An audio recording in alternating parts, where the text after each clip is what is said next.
Así que bueno, vamos a dar inicio a la reunión del día de hoy. Hoy vamos a comenzar un nuevo tema y este tema vamos a hacerlo quizás un poco introductorio a, a lo que vamos a estar estudiando en las próximas semanas o meses, creo yo. Y es un tema que por rato lo vengo posponiendo, que creo que lo hemos hablado con ustedes, y es un tema relacionado a las jornadas del pueblo de Israel en Egipto, es decir, de Egipto a Canaán. Vamos a estudiar un poco eso y tiene mucho que ver, digamos, con el grado de crecimiento espiritual al que nosotros todos estamos llamados a alcanzar.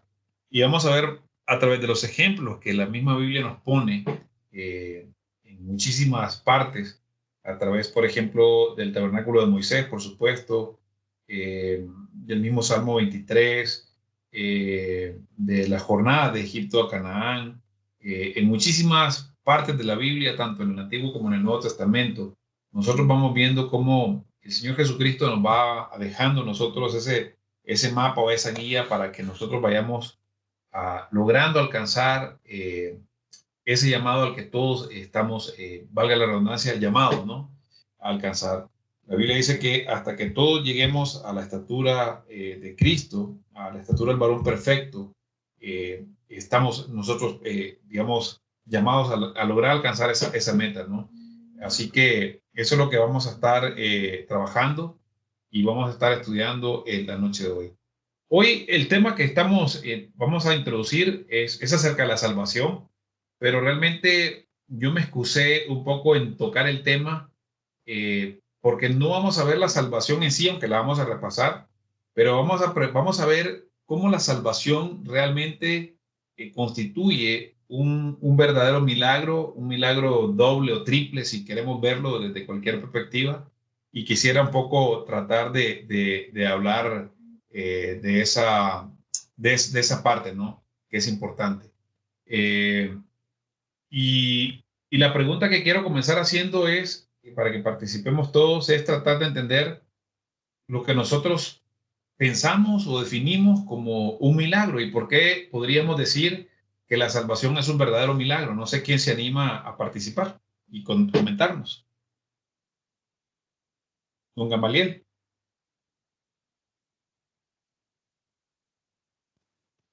Bueno, la verdad de que milagro es algo que se recibe después de haberlo pedido o haber suplicado, no sé cómo ponerle la terminología. Ese es un muy buen concepto. Digamos, es algo que uno espera o que uno anhela, ¿no? Y después de haberlo pedido con tanto tiempo.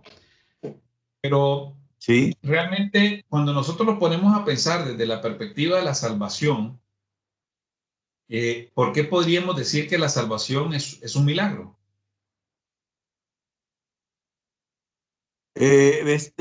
está basado en la fe, ¿Mm? porque la verdad es de que el ser humano por naturaleza es pecador, por naturaleza. ¿Es? ¿Mm?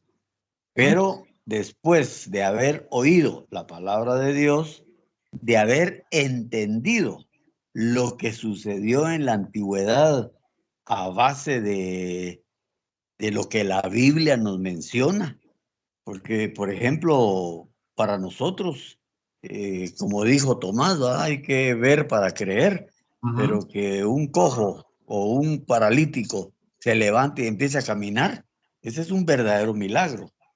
¿Ya? Exacto. Y entonces, todo ese tipo de cosas en la actualidad nosotros, por lo menos yo nunca las he visto, pero sí he visto milagros latentes en mi propia vida. Ok. Y la pregunta siguiente o que les hago, digamos, si aquí cualquiera de los que estamos puede aportar al respecto es, ¿qué pasa después de haber recibido nosotros un milagro? ¿Cuánto tiempo ese milagro impacta en nuestras vidas? Yo pienso En que el muy tiempo. poco porque eh, es muy poco lo que el tiempo porque por naturaleza, como decía Gamaliel, somos muy mal agradecidos. Entonces nuestro agradecimiento no dura mucho.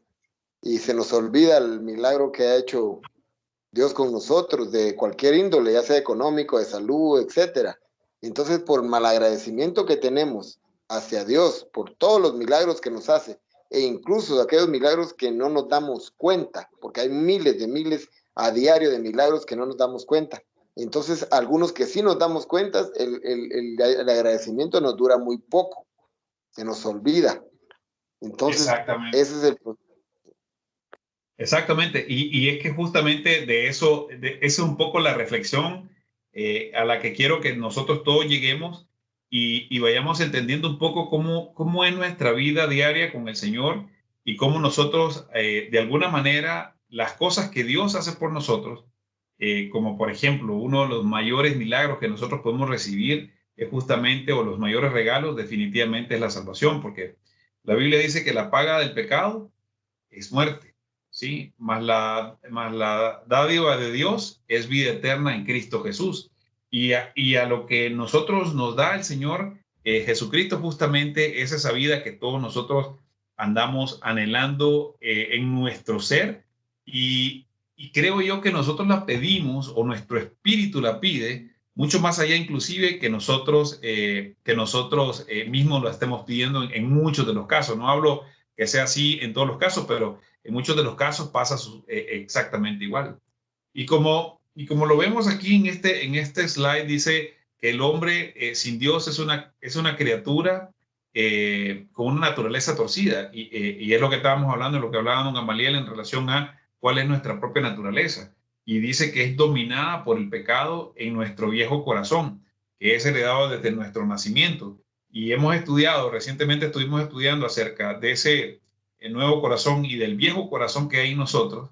Y hablábamos desde la perspectiva inclusive de que cuando nosotros recibimos a Jesucristo en nuestro corazón y Él viene a morar en nuestro corazón, aún tenemos nosotros esa lucha interna, ¿no? Es decir, esa vieja naturaleza está aún viva y es justamente lo que decían, ¿se recuerdan cuando en Génesis el Señor le mandaba a Adán a sojuzgar la tierra, a dominarla, ¿sí? A labrar el huerto del corazón? En ese caso es justamente lo que nosotros tenemos que hacer para darle de alimentar y que el Señor Jesucristo crezca en nosotros, de manera que nosotros podemos sojuzgar y dominar la naturaleza torcida que tenemos dentro de nuestro propio corazón. Y en Hechos 26 del 16 al 18 quisiera que lo leamos y para que si quieren lo leamos aquí mismo. Dice, para que abras sus ojos, para que se conviertan de las tinieblas a la luz y de la potestad de Satanás a Dios.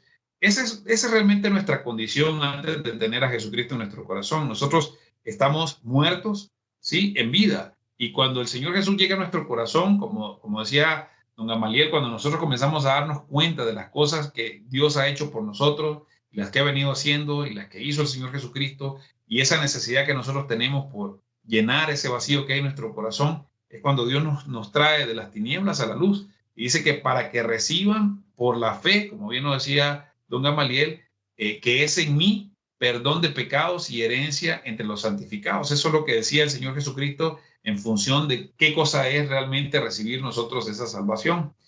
Y estamos todos claros y hemos estudiado cuando veíamos el tema de la salvación y durante todo este tiempo que hemos estado hablando de esto, de que el pecado, como decía Romano, lo que trae consigo es ese castigo que es la muerte. Y a veces nosotros pensamos en Dios, en este ser castigador o este ser que está con alguna vara esperando que nosotros fallemos para que él castigarnos, desde el punto de vista como nosotros podemos entender el castigo, ¿sí? Pero cuando hablamos que el castigo que dice acá es la muerte, es nuestra propia muerte natural en el sentido espiritual. Es decir, nosotros no morimos físicamente hablando, pero morimos internamente. Y a veces nosotros llegamos hasta cauterizar nuestro corazón de tal manera que muchas de las cosas, como dice la Biblia, que son buenas, nosotros las llamamos malas. O muchas de las cosas que son malas, nosotros las llamamos buenas, ¿sí? Y cuando nosotros comenzamos a insistir como seres humanos en hacer las cosas que son contrarias al Señor, lo que nosotros hacemos justamente es cavar nuestro propio pozo, es decir, cavar nuestra propia tumba, porque al final de cuentas la paga de nuestros pecados, es decir, o la consecuencia de lo que nosotros hacemos, o más bien las cosas que nosotros hacemos siempre traen una consecuencia. Y eso es lo que ocasiona en nosotros ruina, ocasiona condenación eterna, ¿sí? Miseria, dolor y aflicción. Y nosotros creemos que justamente esto que de alguna manera nosotros estamos tratando de hacer es porque nosotros estamos recibiendo un castigo del Señor. Por el otro lado, justamente nosotros hemos logrado entender que el caminar en el Señor también es un caminar de montes y de valles. Creo que la semana pasada que estuvimos hablando, recibiendo el tema con el pastor Eric, creo que fue muy claro muchas de las cosas que nos mencionaba en relación a la gratitud. Mencionábamos algunas de las cosas que venimos nosotros haciendo, cómo venimos trabajando en este proceso de crecimiento y cómo nosotros vamos enfrentando una vez que hemos venido a Cristo, el tener, justamente como dijo Jesús, en el mundo vamos a tener aflicciones. Hay cosas que suceden en nuestras vidas que nosotros mismos no tenemos una respuesta en este momento, pero no necesariamente significa que es que estamos recibiendo un castigo de parte del Señor o es que Dios nos está castigando por alguna mala acción que nosotros estamos haciendo. Así que si nosotros pudiésemos definir el pecado como tal, podríamos decir que el pecado es como una especie de un puente que está roto. Es decir, el puente está ahí, hay dos extremos, pero hay algo que en el medio que ya no está, que es esa unión que deberíamos de tener con nosotros, entre nosotros y el Señor, que nos separa de tener esa comunión directa con Dios. Y eso es lo que hace que nos condenemos a nosotros mismos, tanto en la muerte espiritual y por supuesto esto puede llevarnos inclusive a la muerte natural. Así que si alguien me ayuda por favor a leer, vamos a leer Eclesiastés en el capítulo 7 del versículo 29. Eclesiastés capítulo 7 el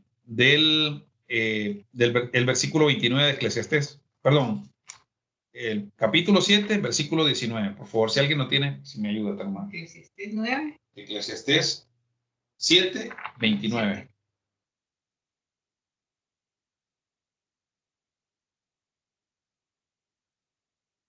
Si alguien no tiene, por favor.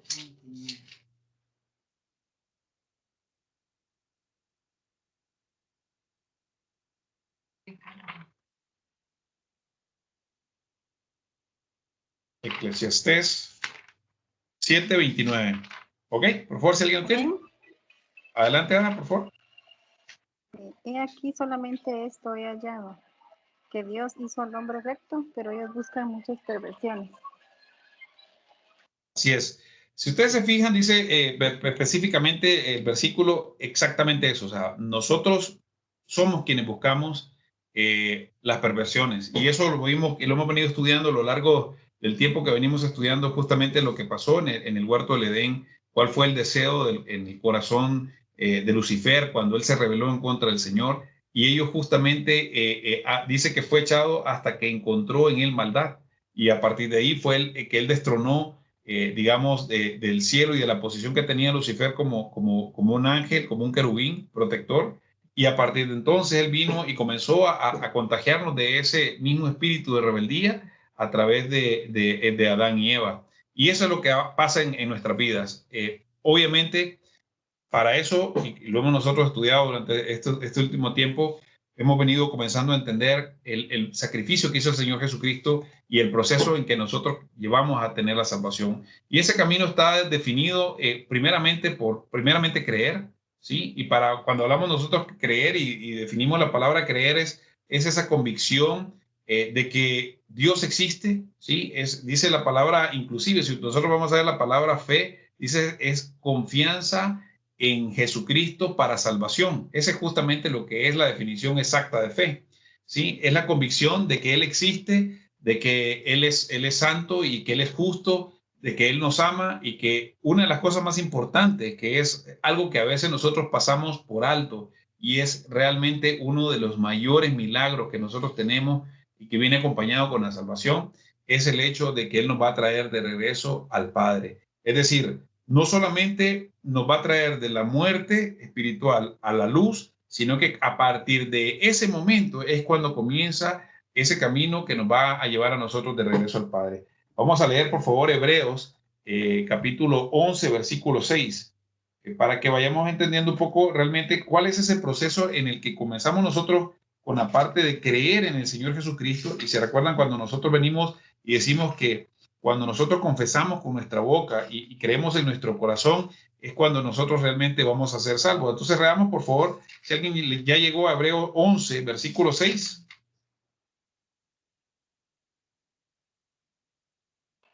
¿Quién no tiene? Pero sin fe es imposible agradar a Dios, porque es necesario que el que se acerca a Dios crea que le hay y que es galardonador de los que le buscan. Amén. En efecto. Entonces, ahí vemos justamente parte de lo que igualmente don Gamaliel decía. Nosotros necesitamos tener esa fe, ¿sí? Y vamos a tener esa fe en Jesucristo para entender y saber que justamente es Él en quien nosotros encontramos la salvación, ¿sí? La segunda parte, por supuesto, una vez que nosotros hemos creído y que es parte automática de la relación que nosotros debemos de tener con el Señor, es la parte de arrepentirnos. O sea, nosotros necesitamos primeramente creer, tener esa fe en esa salvación en el Señor, confesar su nombre con nuestra boca, creerlo en nuestro corazón, pero también nosotros necesitamos arrepentirnos de nuestros pecados. En Hebreo, en el mismo capítulo, en el mismo libro de Hebreos, vamos a ir a leer Hebreos, en el libro de Hechos, en el libro en los que están antes, vamos a leer el libro de Hechos en el capítulo 26, en el versículo 20.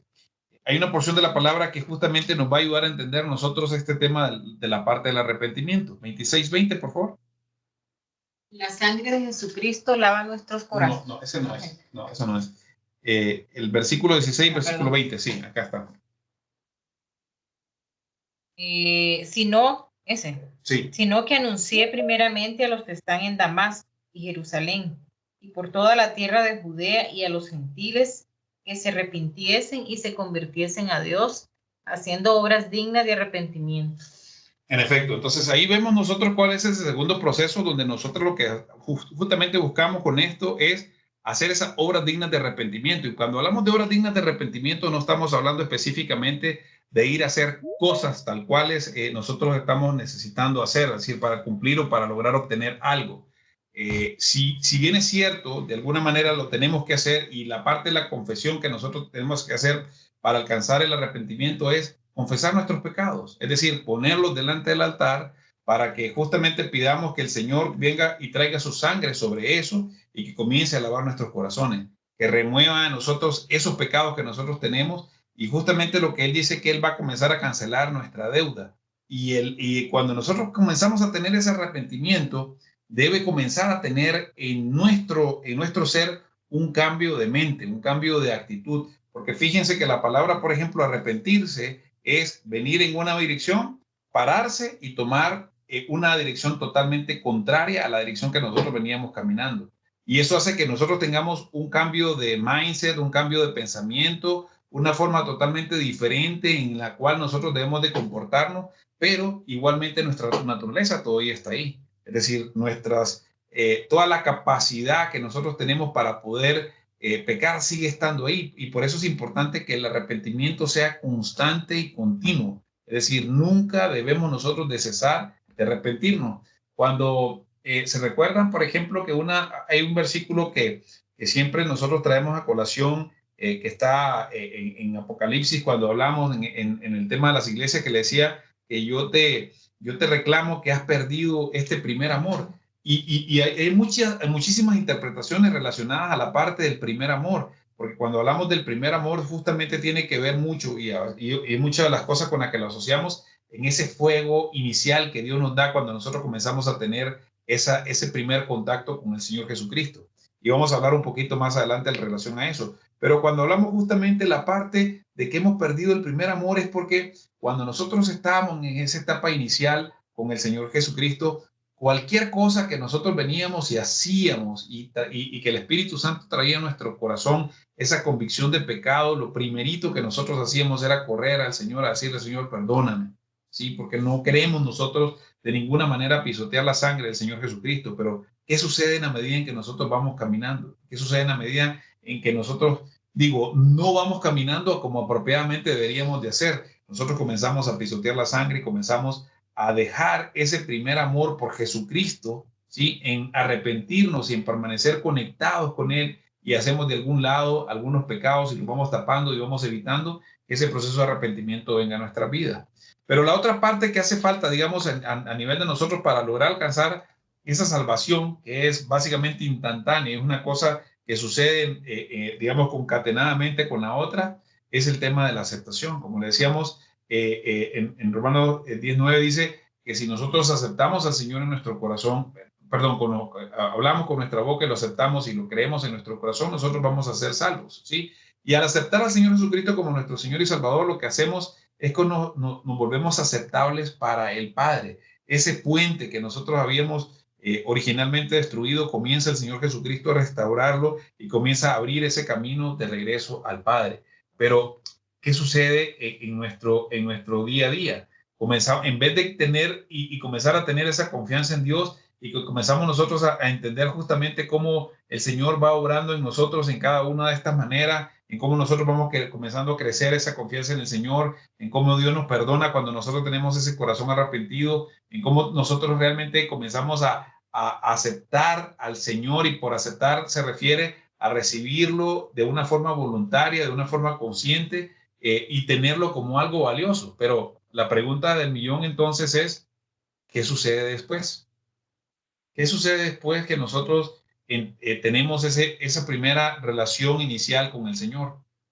Y quizás no estoy hablándole a nadie aquí en el grupo, pero a ver, pensémoslo por un momento. Y lo hago desde una perspectiva muy personal. Al inicio, cuando yo llegué a los pies del Señor, para mí eso fue algo, digamos, tan maravilloso, porque de alguna forma fue, como les mencionaba, era aquella cosa que yo a todo mundo le quería contar de lo que el Señor estaba haciendo con mí. Era aquella cosa que a todo el que miraba, justamente yo lo quería invitar al capítulo de la fraternidad. A todo aquel que yo veía le hablaba del Señor y de las cosas maravillosas que estaba comenzando a hacer conmigo. Es lo que les decía, cualquier cosita que yo comenzaba a hacer de alguna forma quizás mala, desde la perspectiva de que sea algo contrario a las normas morales del Señor, lo primero que hacía yo era tener este arrepentimiento.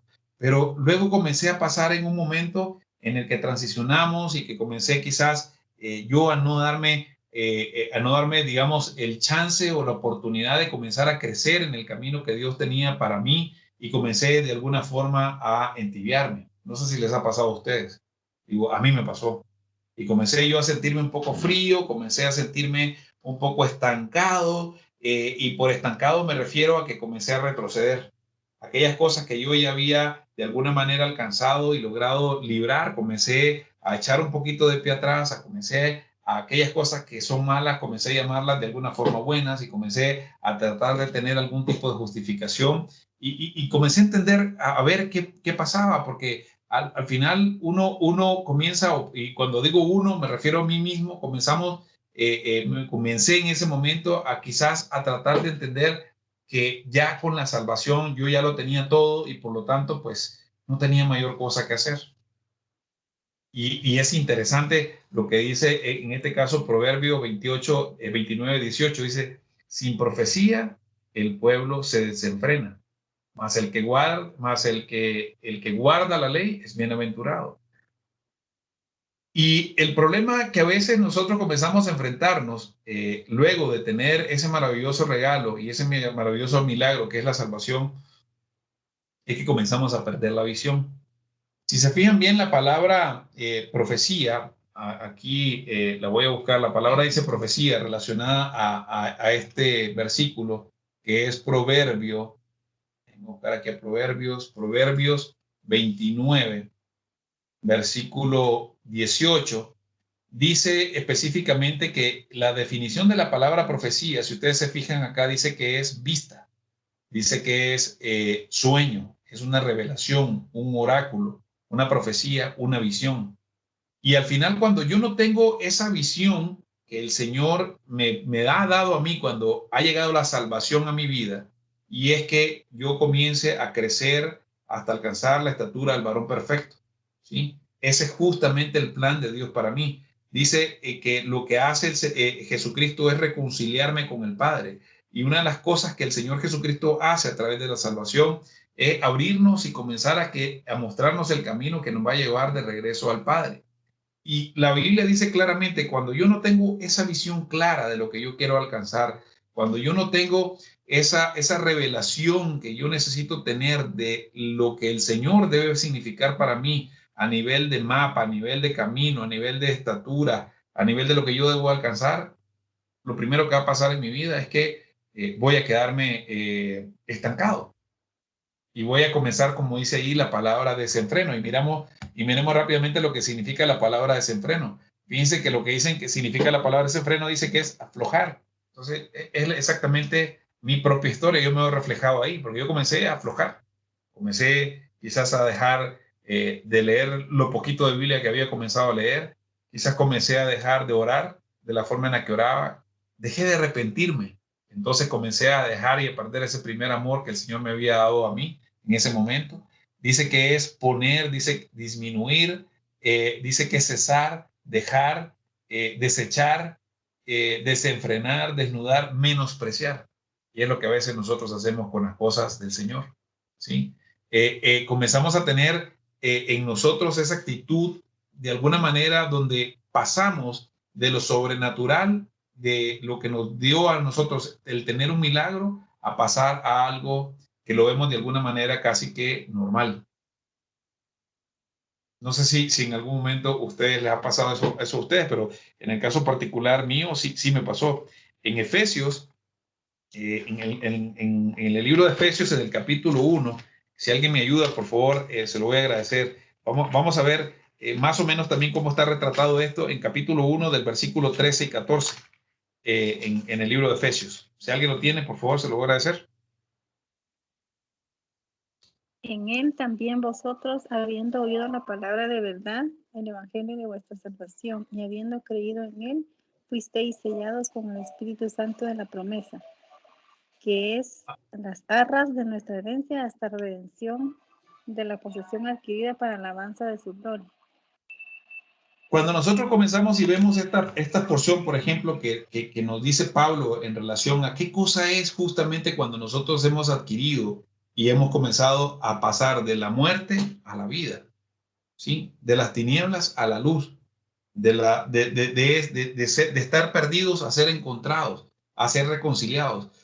Él dice que justamente una de las cosas que nosotros tenemos es que en él nosotros fuimos sellados con el Espíritu Santo de la promesa. Y la palabra que sigue automáticamente dice que son las arras. Las arras es aquella promesa, ¿sí?, que nosotros tenemos de parte de Dios, que dice que es nuestra herencia hasta la redención de la posesión adquirida. Es decir, nosotros somos esa posición adquirida para el Señor, para Dios el Padre. Y lo que el Señor quiere es que nosotros logremos tener esa visión de la que habla aquí en Proverbios 29 y 18, en la que, y no importa qué nosotros estemos pasando, no importa cómo nosotros estemos viviendo o a lo que nosotros nos estemos afrontando, nosotros, una de las cosas que tenemos que saber es que hemos sido rescatados de nuestra vana manera de vivir, hemos pasado de tinieblas a luz, ¿sí? Hemos tenido una segunda oportunidad de poder reconciliarnos con el Señor, y el Señor lo que quiere es llevarnos hasta crecer, no solamente hasta la estatura del varón perfecto, sino que aún todavía mucho más, porque Él nos quiere llevar de regreso al Padre.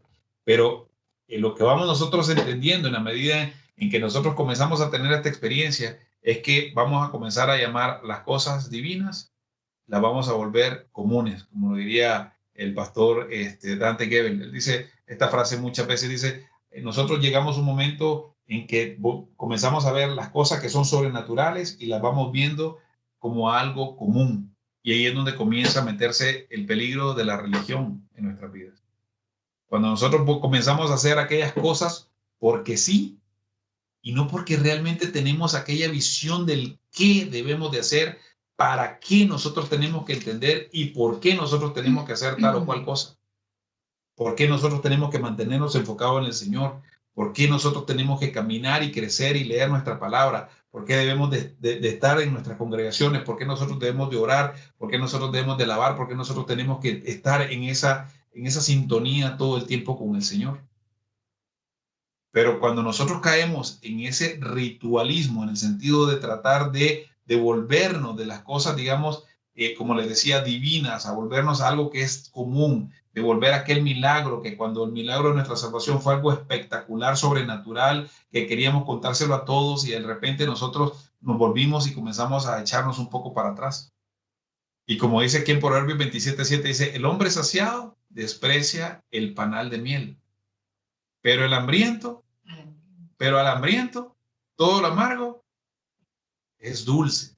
¿Por qué? Porque, a ver, díganme ustedes si no, cuando nosotros comenzamos a tener esa relación inicial con el Señor, para nosotros todo era wow. O sea, yo me recuerdo que cualquier cosa de las que yo comenzaba a entender era para mí impresionante la forma en cómo nosotros estábamos trabajando y cómo nosotros queríamos tener esa relación con el Señor.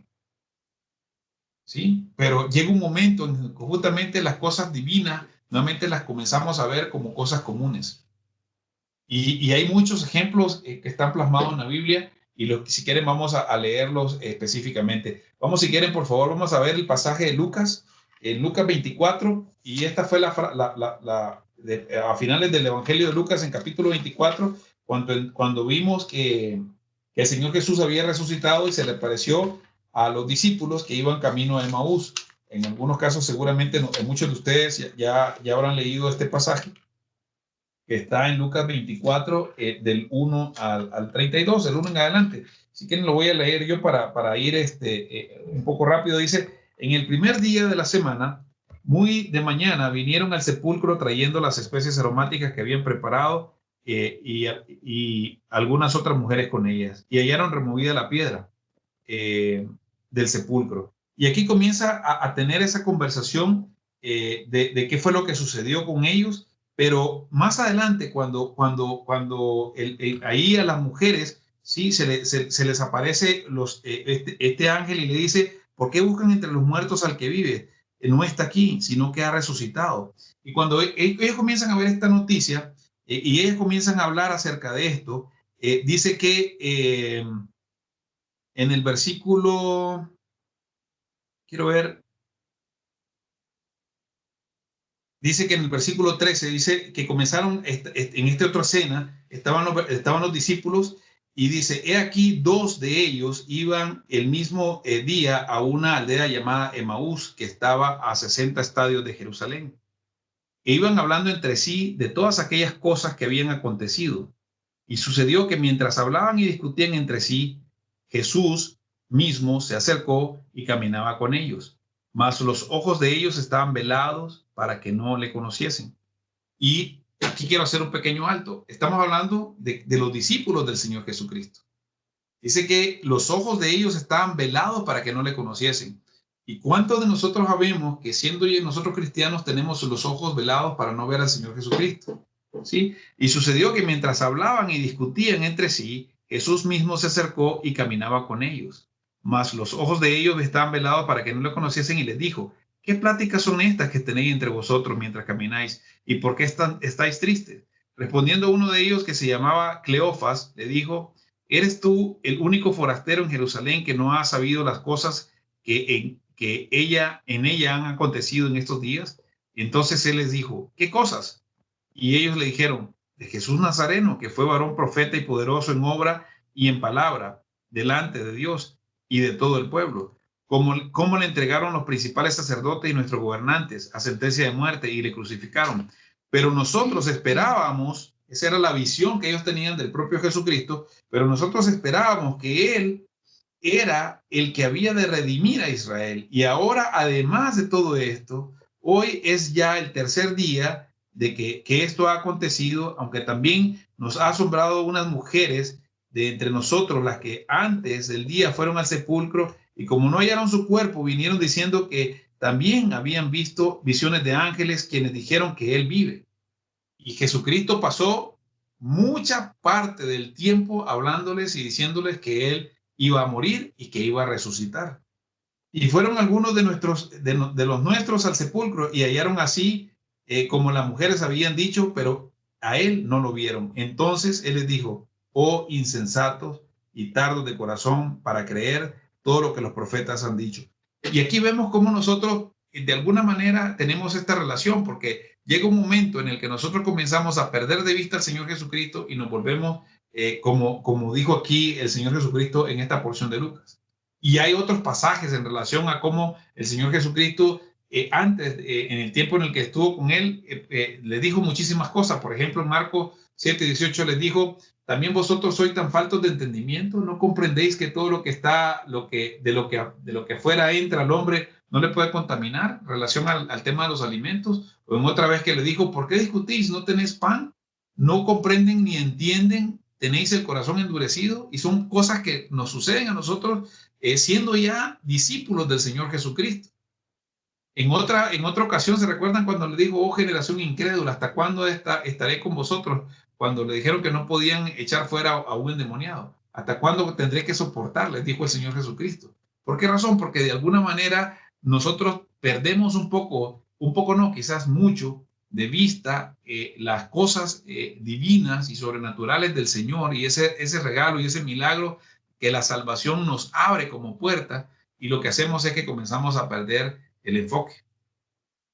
Y aquí nosotros podemos perder el enfoque de muchas formas, de muchas maneras, y podemos poner cualquier cantidad de ejemplos de cómo nosotros podemos ver que aquello a lo que el Señor nos ha llamado, hoy día nosotros podemos simple y sencillamente como lo dijo cuando en la palabra de la parábola del sembrador, porque tenemos muchas cosas en que ponernos atención, porque nos dejamos abrumar por todas las situaciones que nosotros estamos envueltos, que no digo que sean menores, porque no tenemos nuestra mirada en el Señor.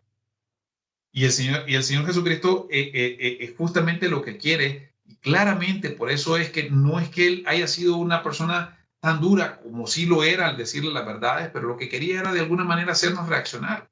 Cuando el Espíritu Santo viene sobre nuestras vidas y nosotros hemos hecho algo que es de alguna forma incorrecta, Él nos toca nuestro corazón y nos aflige. La diferencia es que cuando nos aflige y nos compunge para que nosotros lleguemos a un arrepentimiento. Y Pablo dice aquí en Efesios 1:18, dice, mi oración es que los ojos de vuestro corazón sean iluminados para que sepáis cuál es la esperanza de su llamamiento, cuáles son las riquezas de la gloria de su herencia en los santos. Pablo la comenzó a tener clarísima.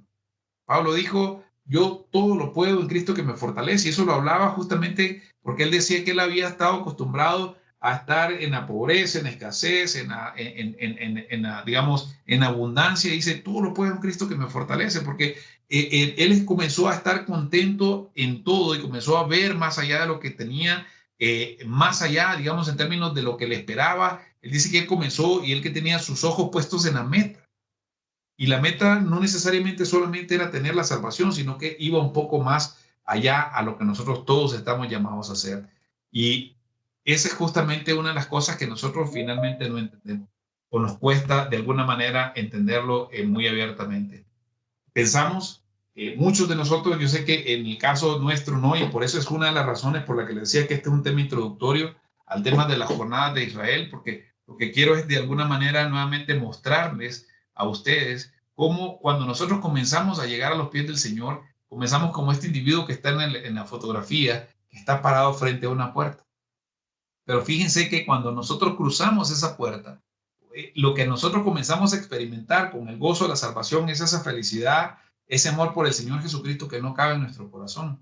Pero esa gloria que de alguna forma nosotros experimentamos cuando nosotros obtenemos la salvación es apenas simple y sencillamente el inicio de la gloria que nosotros podemos experimentar en el Padre. ¿Sí? Y por eso el Señor Jesucristo dice, y esta es la vida eterna. ¿Cuál es la vida eterna? Que te conozcan a ti. No era solamente que conozcan al Señor Jesucristo. Y ojo, bajo ninguna perspectiva estoy quitando de ninguna manera que nuestra mirada esté sobre el Señor Jesucristo. Tenemos que tenerla en el Señor Jesucristo, porque dice, el que no viene a mí no va al Padre. Nadie que no viene a mí no va al Padre. Y por eso es que dice él, esta es la vida eterna, que te conozcan a ti, el único Dios verdadero, y a Jesucristo a quien has enviado. ¿Sí? El hombre lo que necesita es comenzar a experimentar, y cuando comienza a caminar y cruzar por esta puerta, comienza a transitar un mundo en el que al final, si nosotros comenzamos a verlo, no vamos a tener esa necesidad de estancarnos ni un solo día de nuestra vida, porque siempre vamos a querer comenzar a aprender más y a saber más y a dejar de ver las cosas comunes, digamos, las cosas divinas como comunes, sino todo lo contrario. Comenzamos a ver las cosas comunes, como lo dijo Fernando al inicio, milagros que ni siquiera nosotros nos damos cuenta que para nosotros pueden ser cosas tan comunes y tan sencillas, y las comenzamos a ver de una forma sobrenatural. ¿Sí? En Isaías 42:16 dice, conduciré a los ciegos por un camino que no conocen. ¿Sí? Por eso se recuerdan cuando dijo aquí en Lucas 24, le dijo que tenían los ojos, dice que les tenían los ojos estaban velados. ¿Sí? Y es justamente a veces como cristianos, nosotros todavía tenemos nuestros ojos velados, ¿sí? Dice, cambiaré delante de ellos las tinieblas en luz y lo escabroso en llanura. Estas cosas haré y no las dejaré sin hacer. Pero eso depende justamente de nosotros, ¿sí? Y en Hechos 20:32 dice, ahora les dijo Jesús, ahora los encomiendo a Dios y a la palabra de su gracia, que es poderosa para edificaros y para daros la herencia entre todos los santificados. Y es lo que todos nosotros queremos y aspiramos. Entonces, el verdadero milagro, digo, el milagro, la salvación en sí, el pasar de muerte a vida, es un verdadero milagro. Pero un verdadero todavía y mayor a un milagro que el que nosotros podemos alcanzar a partir de la salvación es poder nosotros entrar en esa puerta, ¿sí? Es regresar a nuestra meta espiritual y que justamente que se convierte en más grande milagro. Cuando nosotros comenzamos a entender y comenzamos a transitar a partir de la puerta en la que nosotros entramos, que es a los pies del Señor Jesucristo, y experimentamos ese gozo, y cuando comenzamos a transitar por todos estos espacios o por todo este mapa de crecimiento espiritual que el Señor quiere para que nosotros lleguemos a la estatura del varón perfecto, la pregunta del millón sería, ¿qué hay más allá de la estatura del varón perfecto? Y si se recuerdan, nosotros vamos a comenzar o hemos comenzado a medio estudiar el tabernáculo de Moisés, pero el tabernáculo de Moisés luego dice que hay un tabernáculo, que es el tabernáculo de Salomón. Y el tabernáculo de Moisés fue metido dentro del tabernáculo de Salomón. Y lo que nosotros queremos y comenzamos a experimentar, si aquí comenzamos a experimentar cosas que son indescifrables, ahora ustedes imagínense cuando nosotros comencemos a experimentar el ámbito de llegar a conocer al Padre y de vivir en una experiencia con el Padre, aunque de alguna manera nosotros ya comenzamos a sentir esa experiencia y la experiencia del Señor Jesucristo, porque Él dice que Él viene a morar en nosotros, que viene tanto el Espíritu Santo como Dios, el Padre, la Trinidad de Dios viene a morar con nosotros. Pero cuesta que nosotros entendamos, ¿por qué? Porque, como dice a mi pueblo, perece porque le ha hecho falta entendimiento, le ha hecho falta visión. Hay un autor que se llama W. Tozer que dice y afirmó que con frecuencia, dice, el deseo que hubiera alguna manera de guiar a los cristianos modernos hacia una vida espiritual más profunda por medio de lecciones breves. Hoy día todo queremos nosotros verlos en Instagram, queremos verlos en Facebook, queremos verlo con un emoji, queremos verlo con un sticker, y que eso va a ser suficiente para que nosotros podamos comenzar y alcanzar nuestra vida de adoración, nuestro gozo en el Señor, que cuando las situaciones difíciles vengan, nosotros encontremos esa fortaleza y esa paz en el Señor, y eso no lo vamos a lograr en Instagram. No lo vamos a lograr haciendo muchas otras cosas, sino que tenemos que lograrlo en función de esa relación diaria con el Señor, entendiendo que lo que decía en el versículo anterior, de esas riquezas en gloria que nosotros, con los cuales nosotros hemos sido ya bendecidos. Es decir, nosotros no nos podemos dar el lujo de dejar de tener la misma intensidad que tuvimos cuando nosotros recibimos el milagro de la salvación, porque aquí nosotros vamos a comenzar a vivir en cada día de nosotros un milagro en nuestras vidas, ¿sí? Es decir, la forma en la que nosotros debemos de estudiar y apasionarnos por el Señor tiene que ser igual a aquellas cosas que más nos apasionan en nuestra vida diaria. Y para ir terminando, quisiera quizás ver algunos versículos en el Salmo 119, y si podemos nosotros, y si quieren, se los dejo a tarea para que ustedes puedan ir y releer el Salmo 119, todo completo, en la manera en cómo el salmista comienza a querer tener y comerse para sí todo el Salmo 119, que tiene unas grandes enseñanzas. Pero el Salmo 119, si alguien tiene en el versículo 2, si ustedes quieren, o el versículo 1, si ustedes quieren, y el versículo 2, por favor, me ayudan a leerlo. Y luego alguien que me lea, por favor, el Salmo 119, 165. Bienaventurados los perfectos de camino, los que andan en la ley de Jehová. Bienaventurados los que guardan sus testimonios y con todo el corazón le buscan. Y con todo el corazón le buscan. Cuando habla que con todo el corazón, es ese deseo, es ese asombro con lo que un niño chiquito que va a abrir un regalo en Navidad, es el mismo deseo y es la misma emoción con la que nosotros debemos de buscar al Señor. Y les prometo, les aseguro que cada que ustedes abran su Biblia y comiencen a leer o ver las cosas del Señor, siempre van a encontrar cosas espectaculares, sobrenaturales, divinas, que nos van a ir, que nosotros vamos a comenzarlas como a atesorar para nosotros en nuestro crecimiento, en nuestro día a día. Y el Salmo 119, 165, si alguien lo encontró, por favor, para cerrar. ¿Qué es lo que dice? 119, 165. Mucha paz tienen los que aman tu ley, y no hay para ellos tropiezo. Y ese es justamente uno de los principales gozos que nosotros debemos de encontrar en el Señor. Dice, mucha paz tienen los que aman tu ley. Y para amar la ley, lo único que nosotros tenemos que hacerla es cumplirla, pero no de una perspectiva rigurosa, estricta, simple y sencillamente por cumplir la letra, sino por la persona a quien nosotros estamos dedicando nuestra vida y entendiendo cuál es el propósito que la ley del Señor trae para con nosotros a nivel de beneficio. Así que con esto dejamos introducido y vamos a tratar de ir entendiendo nuevamente cómo la lección que Dios nos deja en este mapa, que es justamente este mismo mapa, que comienzan a salir desde Egipto, es decir, antes donde nosotros estábamos muertos, y comienzan a transicionar por todos los lugares donde el Señor, donde Dios el Padre le llevó al pueblo de Israel hasta alcanzar el pueblo de Canaán. Y fíjense bien, cuando comencemos y lleguemos a ver eso, vamos a entender justamente que solo algunos cuantos fueron quienes lograron pasar a la tierra prometida. Y no significa con eso que tengamos nosotros que desmoralizarlos. Es simple y sencillamente, no va a depender tanto de Dios, sino que va a depender tanto de lo que nosotros querramos dejar que el Señor vaya comenzando a edificar en nosotros.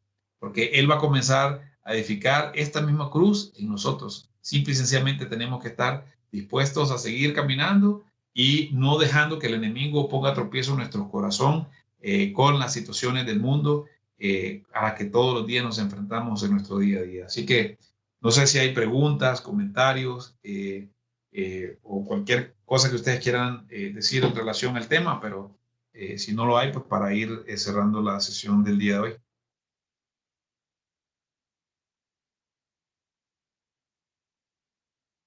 Yo solo